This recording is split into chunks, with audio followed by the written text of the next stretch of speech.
Bueno, hay muchos reclamos y es natural. Cuando se lanza el presupuesto es todo el dinero que va a gastar el Estado y naturalmente los distintos sectores de la población, básicamente los que tienen que ver con dinero que gasta el Estado, hacen sus reclamos para aumentar su porción en la torta. Ahora, es un presupuesto distinto porque encuentra al país en una situación distinta a los presupuestos, a los dos últimos presupuestos. Los dos últimos presupuestos fueron presupuestos con un país en fuerte crecimiento y este es un presupuesto con un país con dificultades, con un país que no ha previsto el mal momento. El ministro Astori, que ha sido el encargado de la economía desde hace 10 años hasta ahora, cuando empezó hablaba de buscar políticas fiscales contracíclicas, es decir, cuando entraba mucho dinero tratar de guardar algo para cuando la cosa viniera mal. Rápidamente cambió, hizo lo que se llaman los espacios fiscales, que quiere decir todo lo contrario, es decir, dígame dónde hay un peso y lo gasto. Y no solo gastó todo lo que había, sino que gastó bastante más, y por eso es que el Uruguay está hoy muy endeudado, y además el Uruguay tiene un déficit fiscal del 3,5%, es decir, eso quiere decir que gasta más o menos 1.800 millones de dólares más de lo que recauda. Es decir, se va endeudando o va emitiendo moneda por 1.800 millones de dólares porque está gastando mucho más de lo que recauda. Bueno, cuando vienen épocas complicadas como esta y estamos en esta circunstancia, es mucho más difícil repartir. Entonces, el gobierno está teniendo algunas dificultades. Desde mi punto de vista no tiene planes interesantes. Desde mi punto de vista, todo lo que se había hablado de educación en la campaña política, todo lo que tuvimos en la campaña decíamos que la educación era el tema principal del Uruguay y que había que hacer algunas reformas importantes en materia educativa. Hoy de educación solamente se habla de los salarios de los profesores, de los docentes, no se habla de las reformas que hay que hacer para mejorar la educación pública en Uruguay. Partimos de la base que el anterior presupuesto le daba un 37%, ahora creo que anda en un 40%. Claro. ¿Pero el sueldo? Sí, no, le da un 39% del aumento del gasto, sí, que no quiere decir que los sueldos vayan a aumentar en eso, pero a mí me parece que está bien que aumenten los sueldos de los docentes. ¿Cómo no voy a estar de acuerdo con que aumenten el sueldo de los docentes de las escuelas y liceos y de la UTU públicos en Uruguay? Pero me parece que hay que hacer algo más, me parece que hay que hablar de qué vamos a hacer con la educación. Todas aquellas reformas que nos comprometimos todos, aquellas reformas de las que habló el presidente de la República actual, aquellas cosas tan importantes que había, ¿en dónde quedaron? Pero mejor. Todo, sí, todo lo que había que hacer, porque hay que hacer modificaciones importantes en una educación pública que está muy mal. Bueno, entonces a mí me parece que el presupuesto tiene muchísimos artículos, está hoy en la Cámara de Diputados, va a venir después al Senado, habla de la situación económica, pero me parece que no va a fondo en los temas que tenemos que ir a fondo. El principal de los cuales ha sido y seguirá siendo la educación pública. ¿Cómo se toma que las autoridades del propio Astori dijo, bueno, nos encontramos con números que no eran los que pensábamos? Pero si era él el ministro. Él fue ministro los primeros 5 años, después fue vicepresidente de la República, pero el ministro era un hombre de él, Fernando Lorenzo, después Vergara. Es decir, Astori, a esta altura del partido, nadie cree que Astori no supiera lo que estaba pasando. El responsable de la política económica, para bien o para mal, en esos últimos 10 años, es Astori. Él no puede decir yo no fui.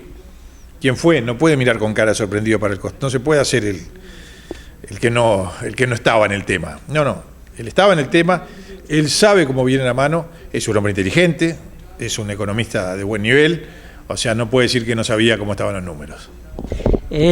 Pasamos por Pluna, quedó ahí un montón de circunstancias para solucionar. Tenemos lo de ANCAP y ahora agregamos la regasificadora. Sí, claro. Bueno, todas estas son inversiones que seguramente fueron equivocadas. Hay una comisión investigadora para ver qué ha pasado con ANCAP. Todas las inversiones planificadas por ANCAP en periodos cuando no había control, porque todos los integrantes del directorio eran de un solo partido, del Frente Amplio, claramente hubo inversiones profundamente equivocadas, en las que se gastó mucho más de lo que se debía, y llegamos a una conclusión final que una empresa monopólica que vende combustibles, los más caros de toda América Latina, pierde 500 millones de dólares en 2 años. Es decir, no tiene competencia, no se permite la competencia porque es un monopolio, tenemos los combustibles más caros de toda América Latina y a pesar de eso pierde 500 millones de dólares en 2 años. Entonces, obviamente, la gestión deja que desear. ¿Y el tema de la regasificadora cómo lo ve? Bueno, hay que ver cómo termina. Seguramente cuando se contrató con gente que tenía dificultades. ¿No se hizo una auditoría previa? Seguramente no, seguramente tampoco nosotros tenemos toda la información que nos gustaría tener, no teníamos representantes en ese directorio. Es decir, esto es una obra de muchísimo dinero que hay que hacerla bien, pero también se está investigando y vamos a ver a qué llegamos en eso. Y hablando ahora de negocios, entró el TISA y salió por el otro lado.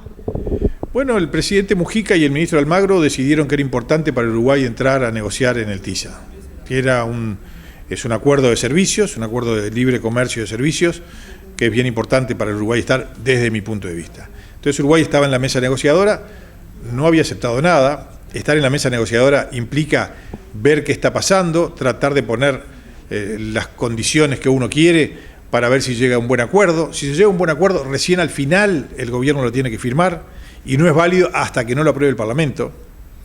Es decir, me parece que era lógico que estuviera negociando una cosa en que pone a Uruguay negociando con poco más de 50 países del mundo para tratar de mejorar la condición de exportación de nuestros productos, de nuestros servicios de informática, en los que Uruguay ha tenido un crecimiento fenomenal. Cuando Uruguay sale de la negociación quedan relegados a tener más dificultades para insertarse en otros lugares del mundo. Irse del TISA fue una locura, un error garrafal, no del gobierno, vamos a ser justos, porque tanto el presidente Vázquez como el ministro Astori como el ministro Lin Noboa querían seguir negociando, sino de una fuerza política que los tiene de rehén. La fuerza política más conservadora que existe en el Uruguay, que se dicen de izquierda, pero que no quieren cambiar nada, absolutamente nada. Cualquier reforma que se quiera hacer, por ejemplo, para abrir los mercados para la gente nuestra que trabaje y pueda trabajar para el exterior, esta fuerza política que se dice de izquierda la tranca.